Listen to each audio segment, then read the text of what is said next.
to click like, subscribe, the bell notification, and whatever else YouTube has you clicking on to support us.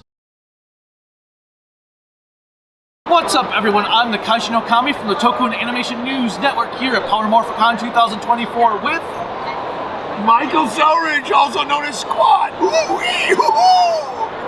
Besides Squatt, what other roles have you done that people might know you from? Well, I've been Dimple on the fantastic and one and only Mob Psycho. Mob, what are you doing? And let's see, who else?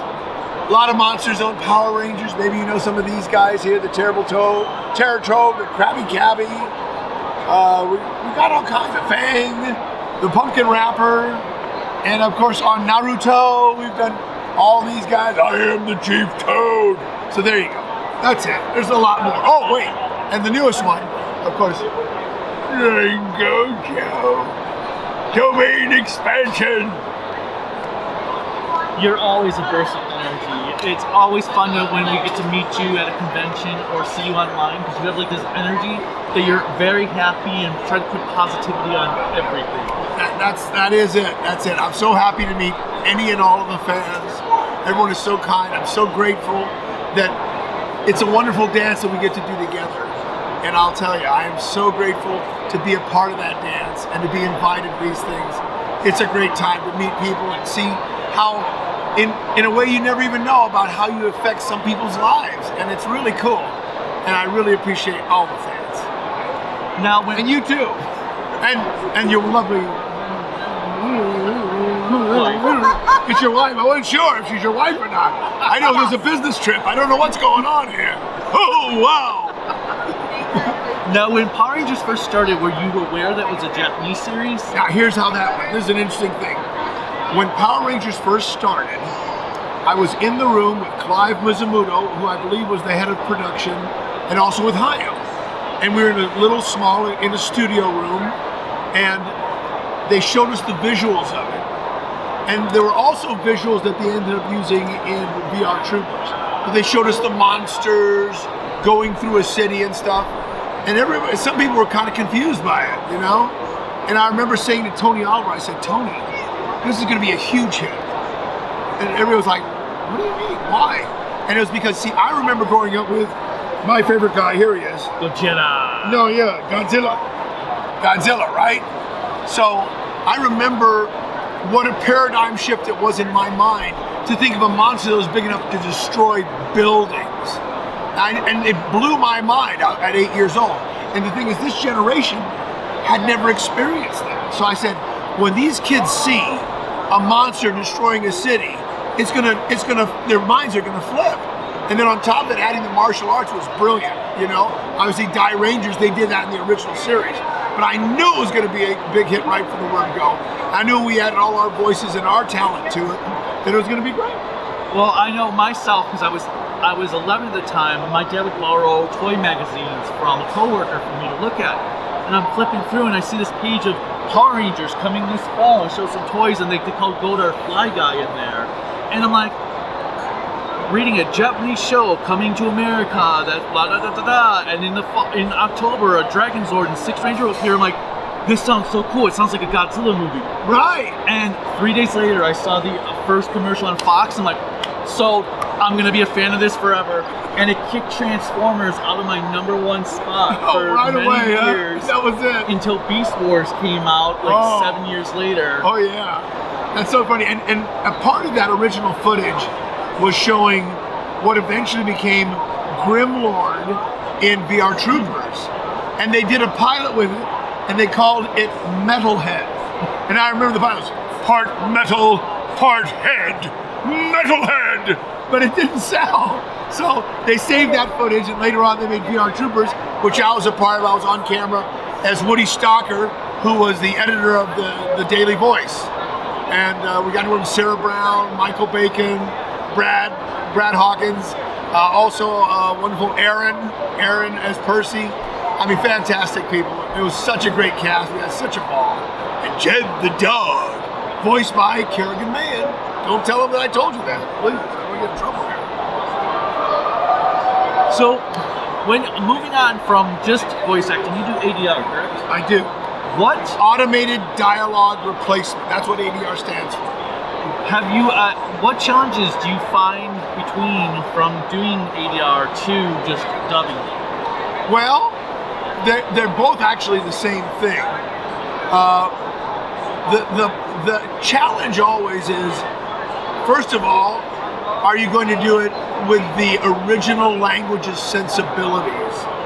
For instance, if you're doing a Japanese product, sometimes there's Japanese humor, like when I play Professor Amagasa on Conan the Detective. There's Japanese humor that is wordplay that it specifically involves Japanese concepts and Japanese phonetics. And so you have to decide, are you going to honor that, or are you going to try to make something else out of it to make it funny? With American sensibilities, which are completely different. And a lot of times when you're doing products like that, you'll ask the producer, do you want me to, how close to the original translation do you want this? How much leeway do we have to be creative and make it more palatable for an American audience, or for people that are English speaking, participants or viewers? So that's always an interesting question. And it's always a huge challenge. I never feel like actors that do dubbing or ADR get paid enough, because when you're doing original animation, you do the line, you can do whatever you want, and then they're going to animate it to you. Well, we work oppositely a lot of the times, which is you've got that pre-existing animation, and you've got to fit that line within ba-ba, ba-ba, ba. And so now you got to think, okay, how can we do that and still get across what we're trying to get across from the translation? Because it doesn't always fit. Some languages are traditionally long, some languages are traditionally shorter. Japanese tends to be a little longer. Spanish is about the same. The French, forget it. They're like saying so much stuff, it's so hard to fit in the concept that they're creating. Je ne parle pas français. Oui, certainement, je parle français très bon. Actually, I just got through working on a series called Alphonse. It's an 8-hour miniseries. There's live action. I believe it appeared on Netflix or Disney, but it's not a Disney kind of a show. It's about a 70-year-old guy who is he's a pimp, not a pimp, but he's actually he's a guy that does it. He's his own product, and the story is that he has a stroke, so he's incapacitated. So his son, who he's estranged from, comes to the hospital to help him, and he says, "Son, I need your help." He goes, "Oh, you want me to take you home? I know I don't care for you. We haven't been associated." No, I need you to take over the family business. And it's a hilarious thing of this guy who has been emasculated by his wife, and now he regains his confidence by taking over the family business. It's quite comical and very interesting. It was really a fun show. And again, it's a great example of trying to fit these large concepts within a certain amount of words. Well, I remember in the English dub for Godzilla Raids Again, George Takei had to fill up euro with the words banana oil. Because that one would fit. That was the only sentence thing they could find to fit those lip flaps at that moment. We did a show many years ago called, I believe now it's called Sergeant Schnauzer, and it was a feature-length anime, and Mr. Epcot was directing it. And at one point there was a character, and his lips went, and he goes, "What are you going to put in there?" I go, "Oh, there's only one thing we can put in there. Ooh, ah, ooh." And it became like the character's bit, because he did it a couple of times. The animation was like that. It was like you couldn't do anything else with it. You tried mama, ooh, me, mama. It didn't work no matter what you did. But that was a really fun show. We had Robert Axelrod on that. We had Ellen Epcar. We had Richard. We had Mike Reynolds was on it as Sergeant Schnauzer. We had Jeff Winkless, who's a wonderful voice actor that actually started on the Banana Splits. I don't know if you remember the Banana Splits. And his dad was in advertising, and he and his dad created the jingle, "Snap, Crackle, Pop, Rice Krispies." Oh, nice. Yeah, he was a great guy. Jeff was very, very talented. So what hobbies do you like to do outside of acting? I'm all about disc golf. I play a lot of disc golf. It's playing golf with a frisbee or a disc. And they design different kinds of discs for different purposes. Like you have one that's smaller and thinner for a driver. You have a bigger, fatter one to make putts in. And you put into a chained basket, and it hits it like a backstop. and lands in the basket, and that's when you finish that hole. And every throw is a stroke, just like in golf. Every swing is a stroke. And I love it. It's so much fun, and that's how I get my my exercise. I get to walk through all these beautiful areas. One of the world's first disc golf courses right here in Pasadena. That's where we are, in Pasadena, called Oak Grove. And it's in a grove of like 100-year-old oak trees. So you get to walk through these beautiful oak trees all the time. It's beautiful. Just don't throw it in the poison ivy, because that stuff will kill you, you know? I don't know how is it sensitive to your skin? I have no idea. So you've never been around poison ivy? Poison oak? We don't know if you're poison oak folk or not, folks. We're going to find out. We're going to throw him in the poison oak and see what happens. He breaks out. We'll know what happens. The only thing I've had is that when I was a kid, I went into bushes. They had ended up having a beehive in there, so I had hundreds of stings. And it was my cousin and I. My mom and his mom were like, "Well, I guess we're about to find out if they're allergic to bees." No kidding. It's a good thing you didn't die. You could have died. Nope, we weren't allergic at all. That's great. I was a beekeeper for a while. My neighbor, when we moved into our house, there was like it was a cinder block wall, so there's airspace in there, right? We kept seeing these bees coming out of one of the cracks. It turns out there was a huge beehive that had been there for 4 or 5 years. And my neighbor lured them out with a hormone. They smelled it. Oh, it's the queen bee. And she created a hive for herself. And later on, I created my own hive. And then my bees flew the coop after 2 years. But there's nothing like bees and honey. If you're not allergic to them, they're fantastic to have around. Hey, it's better bees than A's.